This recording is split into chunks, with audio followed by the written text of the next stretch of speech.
ప్రార్థన చేసుకుందాం.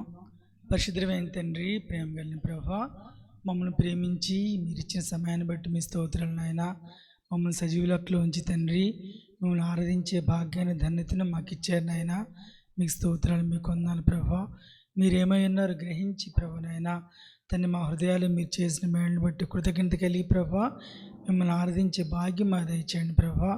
నీ బిడ్డలకు అర్థమయ్యే రీతిలో చెప్పడానికి కావాల్సిన ఆత్మ నింపుదల నడిపింపని ప్రభువా నాకు అనుగ్రహించండి తండ్రి.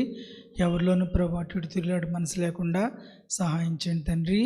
శ్రద్ధకి వినే మనసును ప్రభువా బిడ్డలకి మీరు అనుగ్రహించి నడిపించమని, అన్నిటికంటే ప్రభువా మీ సన్నిధిని మీ ప్రసన్నతని ప్రభువా మాకు తోడుగా ఉండజేసి మమ్మల్ని బలపరచమని క్రీస్తు ప్రభు వారి పేరు వేడుకొంచున్నాను తండ్రి, ఆమేన్.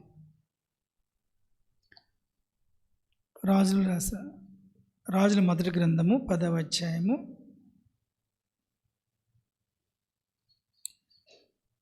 9 నుండి 13 వచనాల వరకు మనం మార్చి చదువుకుందాము. రాజుల మొదటి గ్రంథము 10వ అధ్యాయము 9వ వచనం నుంచి 13వ వచనం వరకు మార్చి చదువుకుందాం.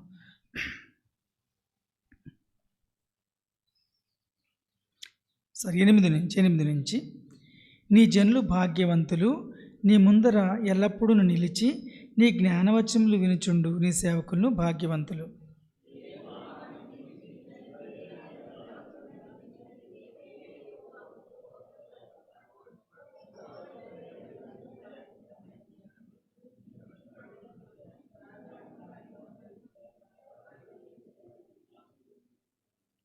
మరియు ఆమె రాజు నాకు 240 మణుగుల బంగారమును బహు విస్తారమైన గంధవర్గమును రత్నములను ఇచ్చెను. శాపదేశపు రాణి రాజు అని సొలొమోనుకి ఇచ్చిన గంధవర్గములంత విస్తారము మరి ఎన్నడైనను రాలేదు.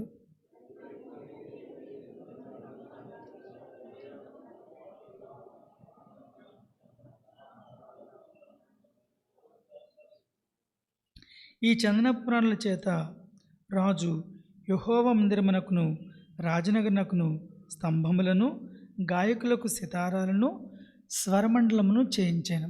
ఇప్పుడు అటువంటి చందనపురాణులు దొరకవు, ఎక్కడనూ కనబడవు.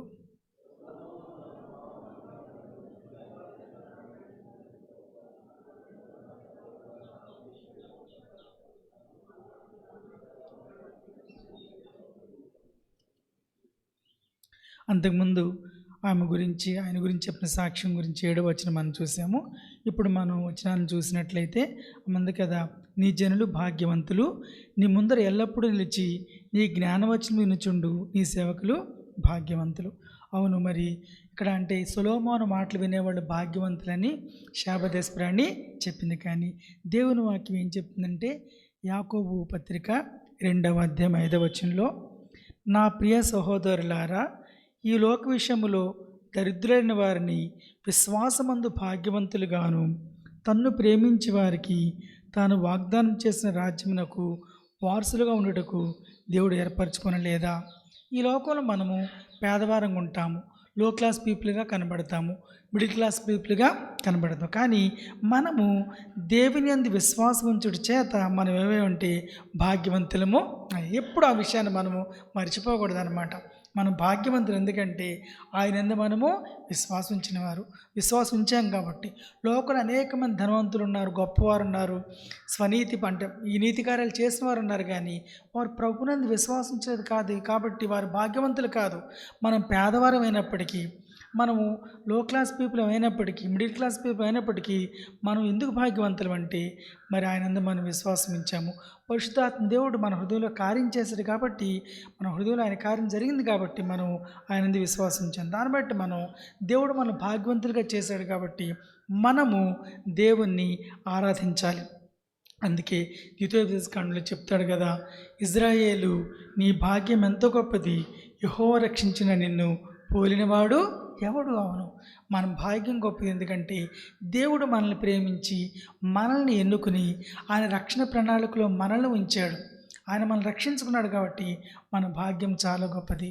ఆ సంగతిని ఎప్పుడు మనం గ్రహిస్తూ మరి ప్రభు పట్ల కృతజ్ఞత మనం జీవిస్తూ మనం ఆయన ఆరాధన చేయాలి.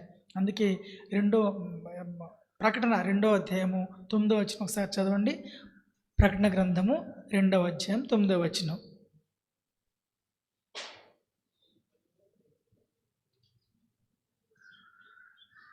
నీ శ్రమను దరిద్రతను నేను ఎరుగుదును, అయిన నీవు ధనవంతుడివే. ప్రభు కొరకు మనం అనేక శ్రమలు మరి పడాల్సి వస్తుంది అనమాట. ప్రస్తుతం మరి అనేక మంది పడుతున్నారు. అలాగే పేదరికంతో ఉంటాం, దరిద్రంగా ఉంటాం. కానీ దేవుడు చెప్తున్నాడు, అయిన నీవు ధనవంతుడివే. కాబట్టి యేసుక్రీస్తులో మనం భాగ్యవంతులము, ఆయనలో ధనవంతులం. కాబట్టి మనం ఆయన స్తుతించి ఆరాధన చేయాలి. తర్వాత అంటుంది కదా, నీ ముందర ఎల్లప్పుడూ నిలిచి నీ జ్ఞానవచనం వినుచుండు నీ సేవకులు భాగ్యవంతులు. అవును, దేవుని వాక్యమే జ్ఞానవచనం అన్నమాట. కాబట్టి ఆ వాక్యమిని అలా ప్రవర్తించే మనము భాగ్యవంతులు. దేవుడు మనల్ని ప్రేమించి మనకి ఆయన వాక్యాన్ని ఇచ్చాడనమాట. ఆయన వాక్యం వినడం మనకి జ్ఞానం దొరుకుతుంది. అందుకే సామెతలు 8వ అధ్యాయం 34 చెప్తుంది కదా, అనుదినము నా గడపెద్దు కూర్చోండి, నా ఉపదేశం వినివారు ధన్యులు. మన జీవితాల్లో అనుదినం ఆయన గడపెద్దు కూర్చుని మన ఆయనతో సహవాసం చేయడానికి, వాక్యం చదువుకోవడానికి, ఆయన మాట్లాడేది వినడానికి మనం తెలుసుకుంటున్నాము. కాబట్టి మనం ధన్యులం. ఎందుకంటే దేవుని వాక్యము బంగారు కంటే విస్తారమైన, మేలిమి బంగారు కంటే కోరదగిందనమాట. చూసారా, మరి సొలొమోను కూడా వినిపించింది ఏంటి? దేవుని వాక్యమే వినిపించాడనమాట. దేవుని వాక్యాలే చెప్పాడు. కాబట్టి దేవుని వాక్యము శాశ్వతమైనది, అది జీవం గలది. ఆ వాక్యాన్ని దేవుడు మన దగ్గరికి తీసుకొచ్చాడు. కాబట్టి దాన్ని బట్టి మనం ప్రభువుని ఆరాధన చేయాలి. తర్వాత 9వ వచనం మనం చూసినట్లయితే, నీ యందు ఆనందించి ఇశ్రాయేలు మీద రాజుగా నియమించిన నీ దేవుడిని యెహోవాకు స్తోత్రము కలుగును గాక. దేవుడు ఇశ్రాయేలు మీద సొలొమోనుని రాజుగా నియమించాయండి. దేవుడంట సొలొమోనులో ఆనందించాయంట. ఆనందించండి, నిజమే. ఆయన కూడా మనల్ని ప్రేమించి, మనలో ఆనందించి, మనం గుర్తించి ఆయన మనల్ని ఏం చేశాడంటే రాజులైన యాజక సమూహంగా చేశాడు. కాబట్టి మనం ఆరాధన చేయాలి. కాబట్టి అందుకని మరి సొలొమోనుని బట్టి ఆమె ఏం చేస్తుందంటే దేవుని స్తుతిస్తుంది. అలాగే మన సత్క్రియలను బట్టి ఇతరులు దేవుని మహింపరచులాగన మన జీవితం ఉండాలి. మన సత్క్రియలను బట్టి దేవుని ఆరాధించలాగన మన జీవితం ఉండాలి. తర్వాత మరి యెహోవా అంట ఇశ్రాయేలునందు శాశ్వత ప్రేమ ఉంచాడు. అందుకే ఇర్మీయాలో చెప్తాడు కదా, 31:3 చెప్తాడు, శాశ్వతమైన ప్రేమతో నేను ప్రేమించున్నాను గనక విడువక నీడల కృప చూపుచున్నాను దేవుడు చెప్పాడు. వారి పట్ల శాస్త్రము చూపాడు. అలాగే యేసుక్రీస్తు ప్రభువారు మనం చెప్తున్నారు కదా, యోహాను సువార్త 13వ అధ్యాయం 1వ వచనంలో ఆయన ఏం చెప్తున్నాడు, మనల్ని ఆయన సంపూర్ణంగా ప్రేమించాడు, అంతవరకు ప్రేమించాడు. మనమైతే కొంతమందిని కొంతవరకు ప్రేమిస్తాము, తర్వాత కష్టం వదిలేస్తాం. కానీ ప్రభువారు మనల్ని సంపూర్ణంగా ప్రేమించారు, అంతవరకు ప్రేమించారు. కాబట్టి దాన్ని బట్టి మనం ఆయన్ని ఆరాధన చేయాలన్నమాట. అయితే ఇక్కడ మనం చూసినట్లయితే మరి దావీదు కూడా నీతి న్యాయాలను అనుసరించి పాలించాడు.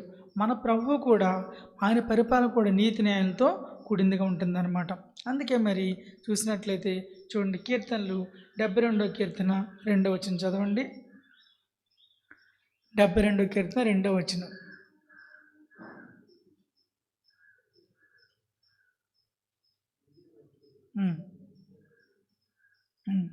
నీతిని బట్టి నీ ప్రజలకును, న్యాయవిధులను బట్టి శ్రమనందున వారికి అతని న్యాయము తీర్చును. నిజమే, అసలు మన ప్రభు అయిన యేసుక్రీస్తు వారే నీతి, ఆయనే నీతి అన్నమాట. కాబట్టి ఆయన వల్ల మనకి ఈ నెమ్మది, సంతోషము, సమాధానము, ఈ రక్షానందం మనకు దొరికింది.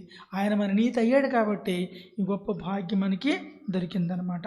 తర్వాత ఆమె ఏం చేసిందంటే అషాబరైన 10వ వచనంలో మనం చూసినట్లయితే ఆయనకేం తెచ్చిందంటే, మరియు ఆమె రాజునకు 245 మణుగుల బంగారమును, బహు విస్తారమైన గంధవర్గమును, రత్నములను ఇచ్చెను.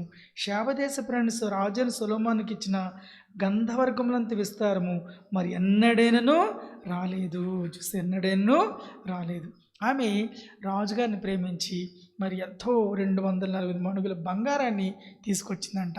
ఆయన అంతగా అంటే ఆయనకున్న జ్ఞానాన్ని అంతగా మెచ్చుకుంది. సొలొమోను యొక్క దేవుడి పట్ల అంతగా ఆకర్షితురాలైంది కాబట్టి మరి ఆ రాజుకి ఇచ్చింది. అయితే ఈరోజు విశ్వాసగా మనము దేవునికి ఏమి ఇవ్వాలి? విశ్వాసగా మనం దేవునికి ఏమి ఇస్తే మనం మంచి ఆరాధకులుగా ఉంటామంటే ఫస్ట్ మన హృదయాన్ని ఇవ్వాలి. చూడండి, సామెతలు 23వ అధ్యాయము 26వ వచనం. సామెతలు 23:26.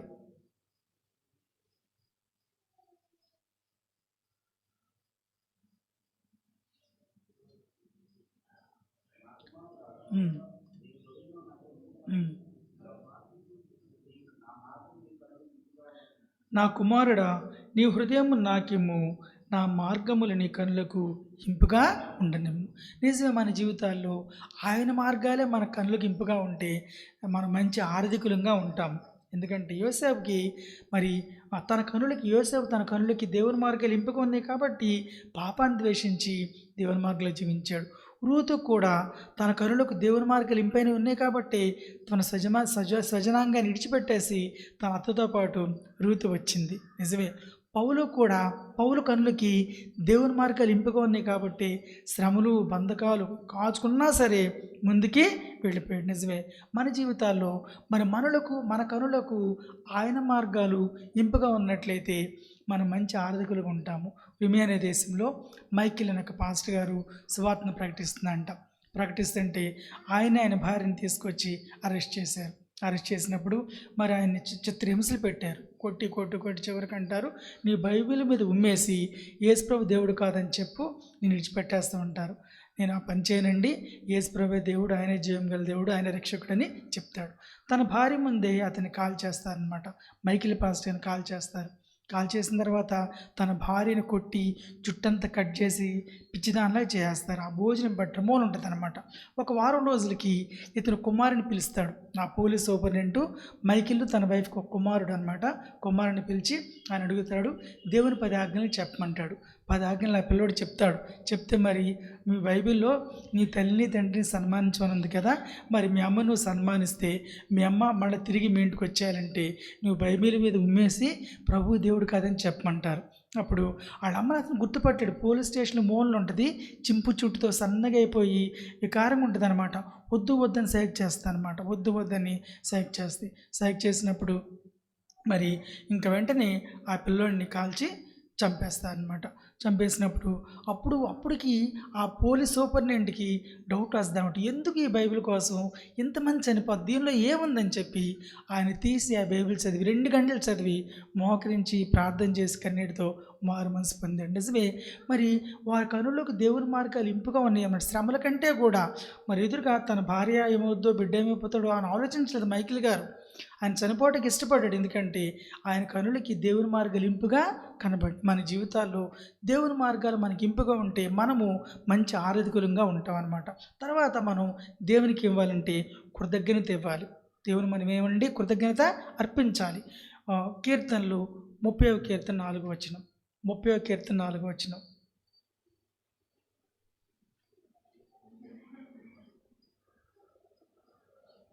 యెహోవా భక్తులారా ఆయనను కీర్తించుడి, ఆయన పరిశుద్ధమైన జ్ఞాపకార్థ నామమును బట్టి ఆయన్ను స్తుతించుడి. ఆయన కీర్తించాలి, ఆయన స్తుతించాలి, ఆయన పట్ల కృతజ్ఞత కలిగి ఉండాలి. కృతజ్ఞత అంటే ఏంటండి? దేవుడు మన పట్ల చూపిన అత్యున్నతమైన కృపకి ప్రతిస్పందనే కృతజ్ఞత అనమాట. ఆ కృపకి మనం ప్రతిస్పందిస్తే అదే కృతజ్ఞత అనమాట. అందుకే మరి మన జీవితంలో దేవుడు చేసిన మనల్ని జ్ఞాపకం చేసుకుంటాం, హృదయంలో మనం మెచ్చుకుంటాము. అదే కాదు కానీ ఆ కృతజ్ఞత వైఖరిని మనం కలిగి ఉండాలి. ఆ వైఖరిని మన జీవితంలో ప్రాక్టీస్ చేయాలి. మనం దేవుని వల్ల ఏది పొందామో కృతజ్ఞత ఉంటే ఇతరులకు మళ్ళీ అది మనము ఇస్తాము, దాన్ని ఎప్పుడు మర్చిపోదు. కాబట్టి మరి యేసు అసలు ఎందుకు కృతజ్ఞత చూపించాలంటే కృతజ్ఞతకి యేసు ప్రభువే మాదిరి అనమాట. కాబట్టి దేవుని పట్ల కృతజ్ఞత కలిగి ఉంటూ మనం నేర్చుకోవాలని ప్రభువారు బహిరంగంగా కూడా మరి దేవుని కృతజ్ఞతాస్తుతులు చెల్లించారు. యోహాను సువార్త 11వ అధ్యాయము 41, 42 వచనాలు.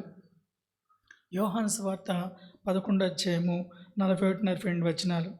యేసు కన్నుల పైకెత్తి, తండ్రి, నీవు నా మనవి వినినందుకు నీ కృతజ్ఞతాస్తుతులు చెల్లించున్నాను.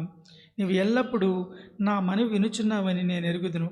కానీ నీవు నన్ను పంపి ఉన్నావని చుట్టూ నిలిచి నీ జనసమూహం నమ్మునట్లు వారి నిమిత్తమై చెప్పాను. కాబట్టి మన కొరకు మాదిరిగా ఉండడానికి ప్రభువారు కృతజ్ఞతాస్తుతులు చెల్లించారు. నిజమే, కృతజ్ఞత కలిగి ఉంటే మన జీవితంలో ప్రభువుకు మంచి ఆరోగ్యంగా ఉంటాం అన్నమాట. అవును, ఇరుకైన గదిలో కాళ్లకు చేతులకు సంఖ్యలతో అన్యాయంగా నిందలు, శ్రమలు, హింసలు, బాధలు భరిస్తూ చెరసాల మగ్గిపోతున్న అపోస్తలుని పౌలు ఏమన్నా అంటే తన పరిస్థితిని బట్టి దేవుని కంప్లైంట్ చేయొచ్చు, కానీ ఏమాత్రం కూడా కంప్లైంట్ చేయలేదు. కానీ తన్నాడు కదా, ప్రభువు పట్ల ప్రేమతో ఉన్నట్టు కృతజ్ఞత హృదయం నిండిపోయి ప్రతి విషయంలో కృతజ్ఞతాస్తుతులు చెల్లించమని విశ్వాసకి హెచ్చరిక చేస్తున్నాడు. చూసారా, ఆయనకి దేవుడు చేసిన దేవుడు చేసిన రక్షణ భాగ్యాన్ని బట్టి, ఇచ్చిన రక్షణ భాగ్యాన్ని బట్టి కృతజ్ఞత ఉండబట్టి పౌలు మరి అన్ని విషయాన్ని కూడా, అన్ని శ్రమల్ని ఎంతో ఈజీగా భరించాడు. తన హృదయం అంతా కృతజ్ఞత చేత నింపబడిందన్నమాట. చూసారా, ప్రతికూల పరిస్థితుల్లో కూడా కృతజ్ఞులుగా ఎలా ఉండాలో మరి పౌలు మనకి చక్కగా తనకు అర్థమైంది, ఆయనకు మనకు కూడా చూపించాడు, మనకు కూడా చెప్పాడు. కృతజ్ఞత గురించి ఒక ఉదాహరణ ఎప్పుడు చెప్తారు. పాలికార్ప్ అని ఆయన యోహాను శిష్యుడు, క్రీస్తుకు 70-156లో జీవించాడు. ఆయన స్మరణ సంఘానికి బిషప్గా ఉన్నారనమాట. 86 ఇయర్స్ అప్పుడు ఆయన్ని కట్టేసి ఆయన ఏమంటారంటే యేసుక్రీస్తు యొక్క గవర్నర్ అడుగుతాడనమాట. యేసుక్రీస్తు యొక్క అంటే ఆయన యాక్చువల్గా కాల్ చేస్తారు, తగలబెట్టేస్తారు.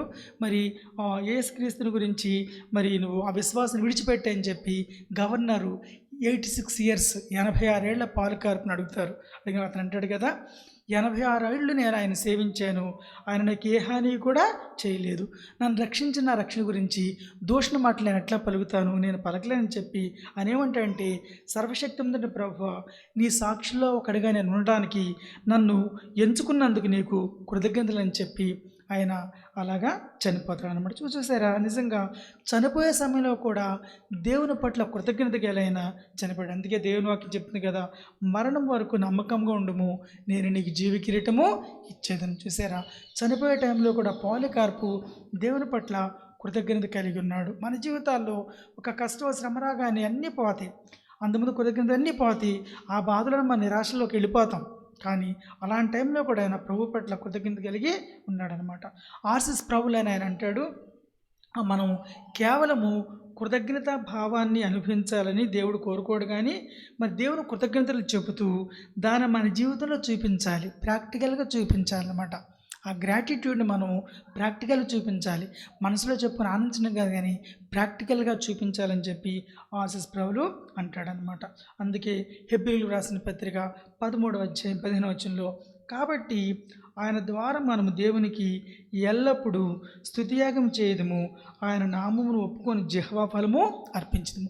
జిహ్వా ఫలం అర్పించడమే కాదు కానీ మన జీవితం ద్వారా దేవునికి కృతజ్ఞత మనము చెల్లించాలి, గ్రాటిట్యూడ్ మనం చూపించాలన్నమాట. తర్వాత కాబట్టి విశ్వాసకు మనము మంచి ఆర్థికులంగా ఉండాలంటే మన మార్గాలు మరి ఆయన కనులకు ఇంపుగా, మన కనులకు ఆయన మార్గాలు ఇంపుగా ఉండాలి. తర్వాత కృతజ్ఞత కలిగి జీవించాలి. తర్వాత ఆయన్ని ఘనపరచాలి, ఆయన మనము ఘనపరచాలి. అందుకే కీర్తనలు 29వ కీర్తన 2వ వచనం అంటాడు కదా, యెహోవా నామమునకు చెందవలసిన ప్రభావం ఆయనకు ఆరోపించుడి, ప్రతిష్టలకు ఆభరణం ధరించుకొని ఆయన ఎదుట సాగినప్పుడు. కాబట్టి ఆయనకు చెందవలసిన ప్రభావం మనం ఆయనకి ఆరోపించాలి. మన జీవితంలో ఏదైనా ఒక కార్యం జరిగిందంటే ఇది నాకు దేవుని వల్ల సాధ్యమైంది, ఆయన కృప, ఆయన మనం ఆ గ్రాటిట్యూడ్ని కలిగి ఆయనకు ఘనతను ఆరోపించినప్పుడు ఆయనకు మామ కలుగుతుంది. తర్వాత మనం ఏం చేయాలంటే, మనం మంచి ఆర్థికులుగా ఉండాలంటే మన శరీరాన్ని ఆయనకి ఇవ్వాలి. అంటాడు కదా, రోమిలికి రాసిన పత్రిక 12:1 అందరికీ మనకి తెలిసిందే. కాబట్టి సహోదరులారా, పరిశుద్ధమును దేవునికి అనుకూలమైన సజీవ్యామంగా మీ శరీరములను ఆయనకు సమర్పించుకునడని దేవుని వాత్సల్యమును బట్టి నేను బ్రతిమాలు కొంచున్నాను, ఇటు సేవ మీకు యుక్తమైనది. కాబట్టి మన శరీరాలని మరి ఆయనకి సజీవంగా అర్పించుకోవాలి. కాబట్టి దేవుని బిడ్డలంగా మన కన్ను, మన కళ్ళు, మన నోరు అన్నీ కూడా ప్రభువుకు మహిమకరంగా ఉండేటట్టు వాటిని వాడాలన్నమాట. వాడకపోతే దేవుని మనకు అవమానం తెచ్చిన వారు అవుతాం. తర్వాత మన జీవితాల్లో మరి మనకు కలిగిన సంపదను కూడా ప్రభువుకి ఇవ్వాలి. అప్పుడు మనం అంటే ఆయన ఆరాధించిన వారు అవుతాం. బర్నబా తన కలిగిన భూమిని అమ్మేసి ఇచ్చేసాడు. మాసిదోనియ సంఘం వారు పేదవారైనా సరే వారి దాతృత్వం బహుగా విస్తరించింది. వాళ్ళంటే తమ సామర్థ్యం కంటే మరి ఎక్కువగా తమంతటి తామేవారు ఇచ్చారు. కాబట్టి ఇలాగా మన జీవితాల్లో మరి మనం మన హృదయాన్ని అలా కృతజ్ఞత కలిగి జీవించడాన్ని, ఆయన ఘనతనివ్వటాన్ని, అలా మన శరీరం ఆయనకి ఇవ్వటాన్ని, అలాగే మన కలిగిన దానికి ఇచ్చినప్పుడు మనం మంచి ఆరోగ్యంగా ఉంటాం. అయితే తిరిగి సొలొమోను ఆమెకేమి ఇచ్చాడు? 13వ వచనం మనం చూసినట్లయితే, సొలొమోను తన ప్రభావంకు తగినట్టు శాబదేశపురానికి ఇచ్చినది పోగా ఆమె కోరిన ప్రకారము ఆమె ఇచ్చాపూర్తిగా ఆమెకు ఇచ్చాను. చూసారా, సొలొమోను తన ప్రభావానికి తగినట్టు శాబదేశపురానికి ఇచ్చాడనమాట. అంటే ఆమె ఇచ్చిన దానికంటే కూడా అత్యధికంగా ఆమెకి ఇచ్చాడు. అవును, మన దేవుడు మనం ఊహించే వాటికంటే, అడుగు వాటికంటే అత్యధికంగా చేసే గొప్ప దేవుడు. షూనేమిరాయిలు ఉంది, మరి ఆమె ధనవంతురాలే.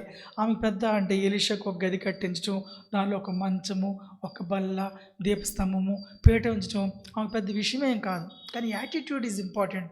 ఆమె ఆయనకు కావాల్సినంత అనుకున్న దాన్ని చక్కగా చేసింది. కానీ ఎలీషా అన్నాడు, ఆమెకి ఏమి కొద్ది ఉందంటే, గెహాజీ చెప్తుంటాడు కదా, మరుసటి ఏట ఈ ఋతువున నీ కవుగట కుమారుడు ఉన్న ఆమెతో చెప్పాను.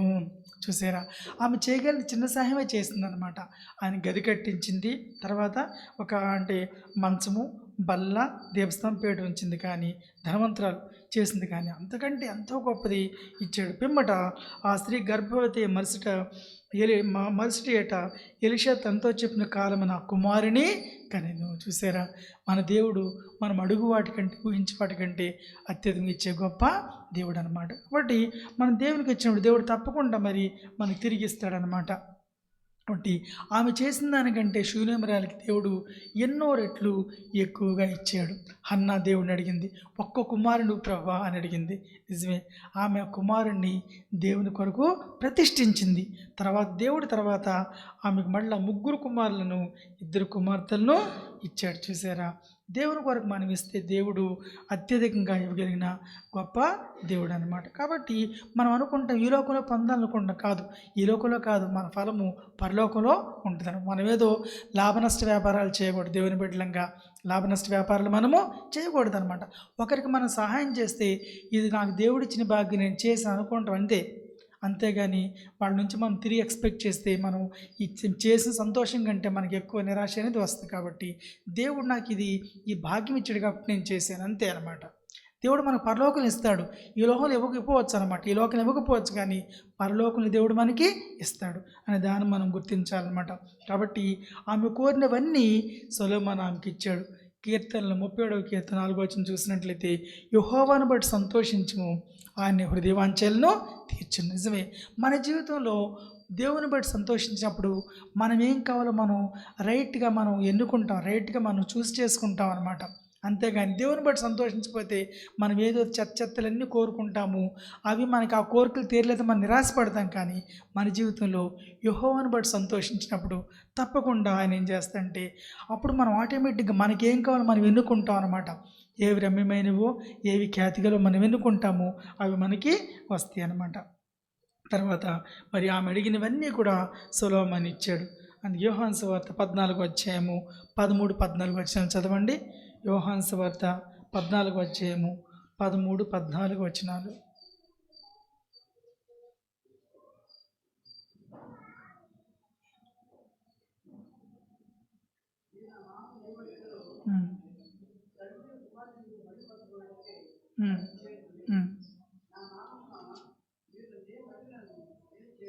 చూసారా, మీరు నా నామమున దేన్ని అడుగుదురు, తండ్రి కుమారుని యందు మహింపరచుటకై దానిని చేతును. నా నామమున మీరు నన్నేం అడిగినను నేను చేతును. కాబట్టి మనం అనేకసార్లు మన బిడ్డల రక్షణ కొరకు మనం ప్రార్థన చేస్తుంటాం. తగిన కాలం దేవుడు తప్పకుండా వాళ్ళ హృదయాల కార్యము చేస్తాడన్నమాట. కాబట్టి ఆయన నామని ఏది అడిగినా సరే దేవుడు ఖచ్చితంగా చేసే ఒక గొప్ప దేవుడు అనమాట. మనం ఎప్పుడు కూడా మనం జ్ఞాపకం చేసుకోవాలి. కొన్నిసార్లు మనకి ఈ టైంలో కనబడదు అనమాట, ఎప్పుడు లాంగ్ టైంలో కనబడచ్చు. ఒకసారి మా ఎంఈఓ గారు, కైక్లూరి ఎంఈఓ గారు, ఆయన మా హిందూనే, ఒకసారి ఎందుకో మా వాడు చాలా మా వాడి గురించి ప్రార్థన చేయమని చెప్పారు. ఒకసారి నాకు బాగా గుర్తు, నాకు ఆశ్చర్యం వేసింది అనమాట. అయినప్పుడు ఆయన తర్వాత ఈ గవర్నమెంట్ వాళ్ళని జడ్పీ వాళ్ళు ఎంఈ వాళ్ళు చేసిన తర్వాత గవర్నమెంట్ వాళ్ళు మన వెనక్కి పంపిస్తారు. ఒక యూపీ స్కూల్కి ఆయన హెచ్ఎంకి వెళ్ళారు. స్కూల్ అసిస్టెంట్ క్యాడరే కదా హెచ్ఎం వెళ్ళారు. ఆ యూపీ స్కూల్లో ఒక వాలంటీర్ వర్క్ చేస్తుంది అనమాట. ఆ వాలంటీర్ వర్క్ చేస్తున్న అమ్మాయి హిందువుల అమ్మాయి, వాళ్ళ కాస్ట్ అమ్మాయి, కానీ చాలా మంచి అమ్మాయి, దేవుడు అంటే ఆసక్తి ఉన్న, యేసుప్రభు పట్ల విశ్వాసం ఉన్న అమ్మాయి అనమాట. అమ్మాయి అయితే అప్పుడు ఆమె సత్ప్రవర్తన చూసి ఆయన ఏం చేశారంటే, ఈ అమ్మాయిని మా అబ్బాయికి చేయాలి అని ఈ బాబు బీఈడి, అమ్మాయి కూడా బీఈడి చేసింది, మ్యారేజ్ చేశారు. తర్వాత ఆ సారు లివర్ డ్యామేజ్ చచ్చిపోతే ఆ ఎంఈఓ గారు, మాకు ఎంఈఓ చేసిన బాబురావు గారి జాబ్ వాళ్ళ అబ్బాయికి వచ్చిందనమాట. అబ్బాయికి వచ్చినప్పుడు ఒకసారి నేను మచిలీపట్ల కమ్మిలి శ్రీనివాస్ వాళ్ళ ఇంట్లో ఉంటే ఒక పాప చక్క పాటలు పాడుతుంది. ఎవరి పిల్లట్ట పాడుతుంది ఆడ పక్క ఇంట్లో అనమాట. అంటే శ్రీనివాస్ రెడ్డి ప్రక్కన ఎంఈఓ గారు అబ్బాయి వదిన గారు వాళ్ళు ఉంటారు. ఈ పిల్ల ఎవరిని చక్క పాడు శ్రీనివాస్ అంటే ఎవరన్నా పుప్పాల బాబురావు గారు మనవరాలన్నా ఇది అబ్బాయి పేరు ఉంది, వాళ్ళ అమ్మాయి అన్నాడు. రోజు వాళ్ళమే పాటలు పాటి వింటాను. అప్పుడు చెప్పాడు అనమాట, మా ఎంఈఓ బాబురావు గారి కోడలికి విశ్వాసం అన్న ప్రభు అంటే ఈ పిల్ల కూడా వాళ్ళ పెద్దమ్మోళ్ళు కూడా వస్తారు, వచ్చినప్పుడు ఏంటని చెప్పారు. భవిష్యత్తులో ఆ పిల్ల ప్రభుని నమ్ముకుంటే తర్వాత బాబురావు గారి అబ్బాయి కూడా నమ్ముకుంటాడు ఆశ అనమాట.